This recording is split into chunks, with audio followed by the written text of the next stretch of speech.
Assalamualaikum warahmatullahi wabarakatuh. Kami dari kelompok Muhammad Hatta ingin mempresentasikan tentang perburuan mutiara dari timur. Mutiara dari timur merujuk pada penyebutan Nusantara oleh bangsa-bangsa Eropa, sebab kekayaan sumber daya alam, terutama rempah-rempahnya. Jatuhnya Konstantinopel menjadi pelecut pentingnya keberangkatan kapal-kapal Eropa ke wilayah Nusantara. Meski teknologi pelayaran, ilmu navigasi dan perbintangan mereka telah unggul, perjalanan mereka tetap tidak mudah.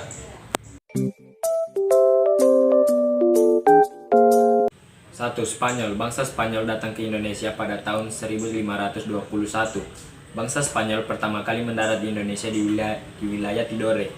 Melakukan latar belakang dan tujuan bangsa Spanyol datang ke Indonesia adalah ingin memperoleh keuntungan dan kekayaan dari perdagangan rempah-rempah dari Indonesia.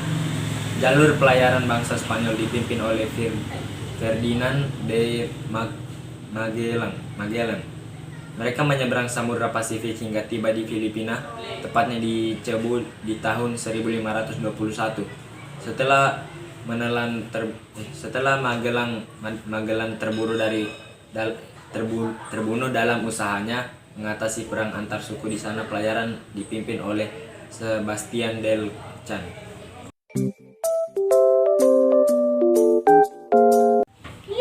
2. Portugis. Latar belakang kedatangan Portugis ke Indonesia adalah untuk melakukan penjajahan atau ekspedisi mengurungi samudera karena peristiwa jatuhnya wilayah Konstantinopel yang dikuasai oleh Turki Utsmani.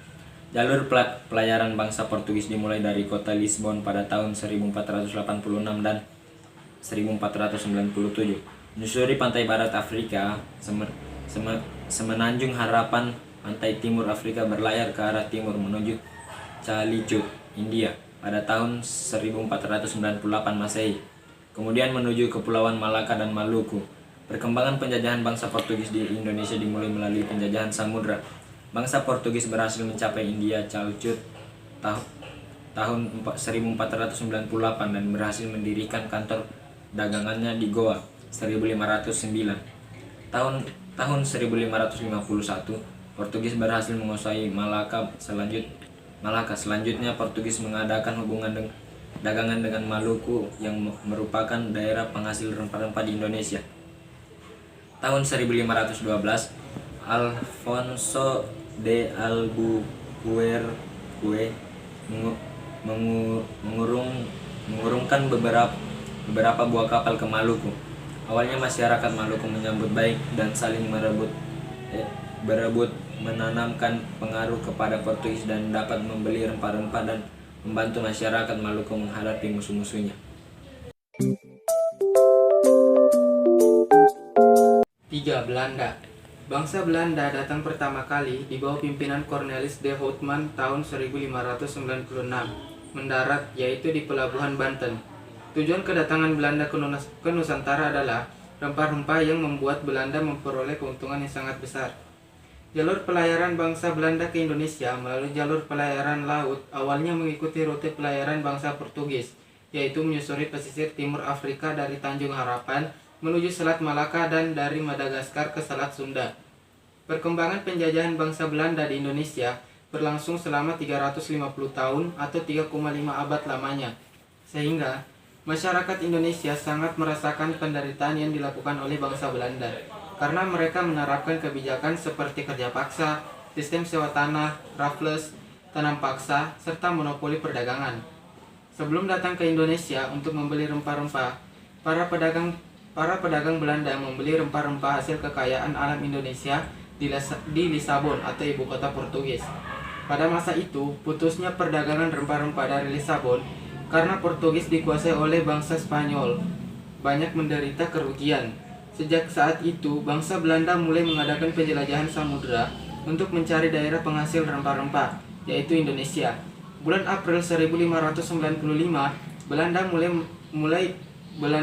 memulai pelayarannya menuju Nusantara dengan 4 buah kapal di bawah pimpinan Cornelis de Houtman dan de Keyser.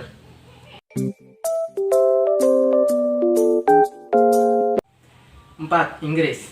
Kedatangan pemerintah Inggris di Indonesia pertama kali dilakukan oleh Francis Drake dan Thomas Cavendish pada tahun 1579.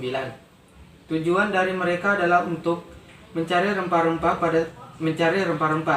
Pada saat itu, Inggris dapat membawa rempah-rempah dari daerah Ternate ke Inggris melalui Samudra Hindia. Bangsa Inggris datang ke Indonesia pada tahun 1811 dengan kongsi dagang bernama East India Company atau EAC untuk merebut seluruh kekuasaan Belanda yang saat itu sudah menguasai sebagian besar daerah Nusantara.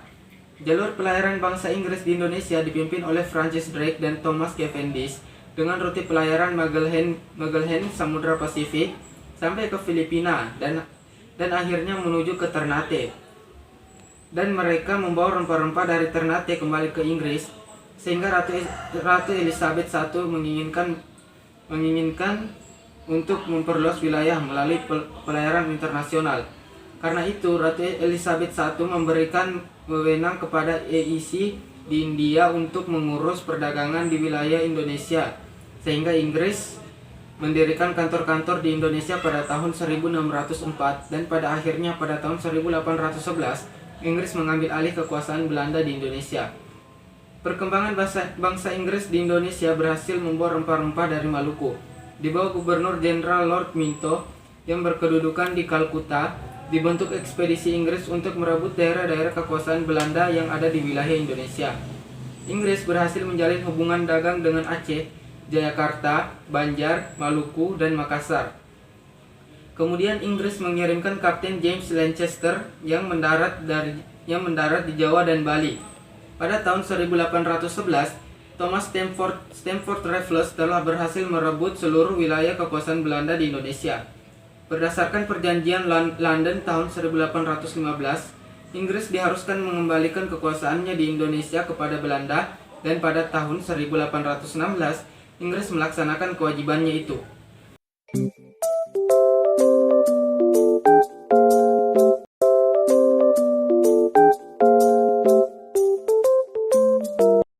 Sekian presentasi dari kami. Bila ada kesalahan kata mohon dimaafkan. Wassalamualaikum warahmatullahi wabarakatuh.